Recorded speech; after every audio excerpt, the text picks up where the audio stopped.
Hey guys, welcome back. Today I'm going to be doing a really quick video showing you how to trim lavender and what not to do because it's fall time, and lavender is a beautiful perennial in most zones, and it is in my zone. It comes back every year, but it needs a little trimming before winter, and I'm going to show you what I do. Okay, this lavender is looking a little crazy, and I don't know why, but I mean it started blooming here about a month ago again, and you can see all the dead blooms right here. See all the dead blooms, but it decided on the fringe of my plant that it wanted to bloom again, which is fine. But I'm going to show you on this plant how I trim it. Now some people may trim it differently, but you have to be careful with lavender because if you cut too thick of wood on it, it will not come back. And I've learned that the hard way, trust me. Let's see if I can get in here and show you guys what I'm talking about. You see how you have the really thick wood right there? See this really thick wood that's really thick? You don't want to cut that because it won't come back, okay? You only want to cut the really thin stuff at the top, okay? Really thin stuff like this.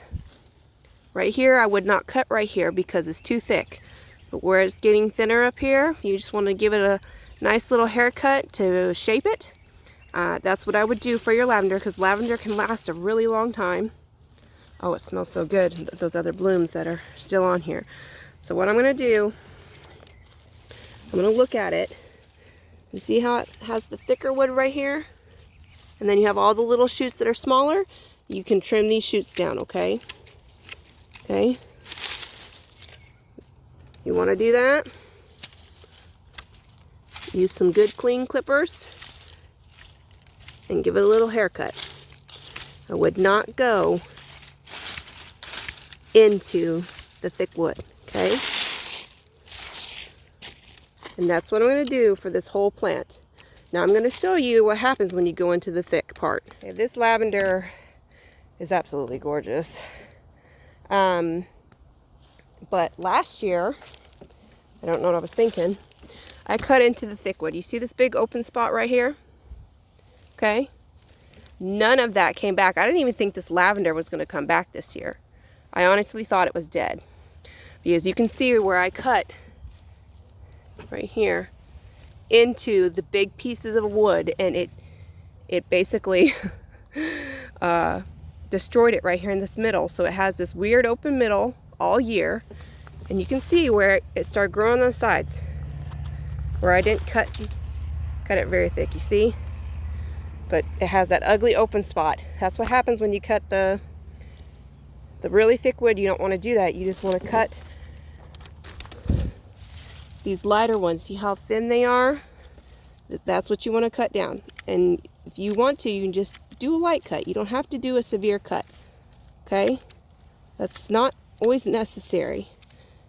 Now, if you wanted to try a severe cut, if you couldn't keep it in a certain spot, but you want to try to make it smaller, you can, but there's no guarantee that it's going to come back, okay? That one I might cut off. Okay? And that wasn't even that thick of wood. That one was pretty tiny. So, I'm going to give all these a little haircut because it's going over my retaining wall right there. And then I alternated. This is actually rosemary. I have lavender, rosemary, lavender all the way down. Okay? But this one, I'm going to have to cut it off of my poor Japanese maple, or else I'm going to have to dig this up and put it somewhere else. But I like it here. I like that it goes over the rock wall, but it's encroaching on my baby. So I got to get it off and just give it a nice haircut.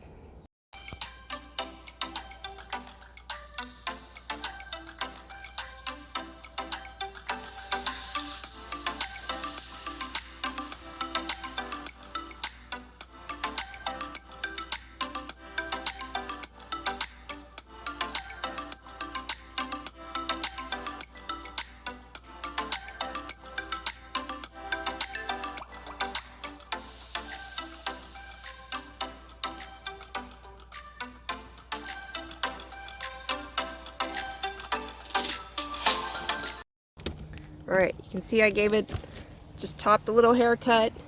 Now you could probably take some of these side shoots right here and you could probably root them and have another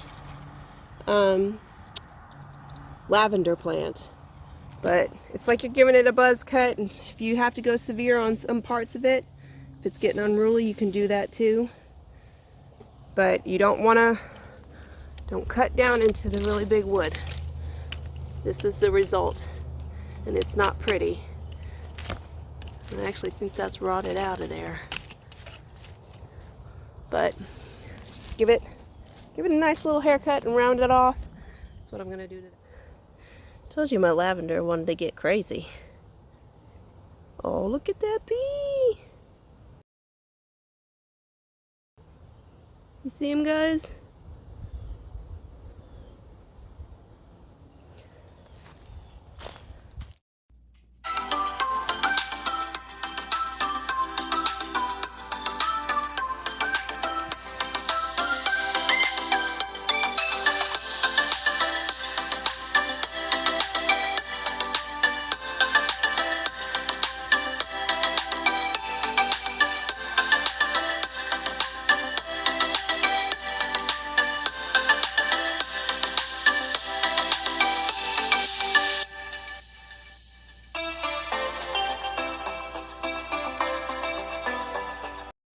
Alright, see how much better it looks? Guys, I actually had to cut off one part that was dead, and I tried to break off all the old dead pieces that are just hanging out, but easy. Give it a little haircut, let it get bigger and beautiful next year. And really the same thing goes for rosemary, because this is a rosemary I did the same thing too last year, and it did not grow back right here, and it grew out in this weird little spiral, but it wasn't really the same after I cut it that weird way. So don't cut the really thick. See this? I'm not gonna cut.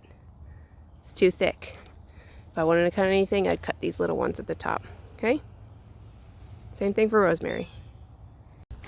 Oh my gosh, this oregano.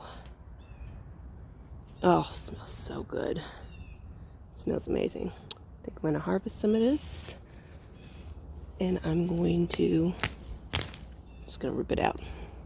This stuff is like the hardiest stuff I've ever seen. I'm going to dry it inside because it smells amazing. I got some bonus beautiful lavender. It smells amazing at the end of the season. Grow yourself some lavender. It's really easy. Or get some in the spring, put it in the ground. And I want to remind you, all this is clay. This entire bed is clay, so it can grow in a lot of different conditions. But I'll see you guys next time. Bye. Pretty color on the bird, though. Yeah, but its legs in.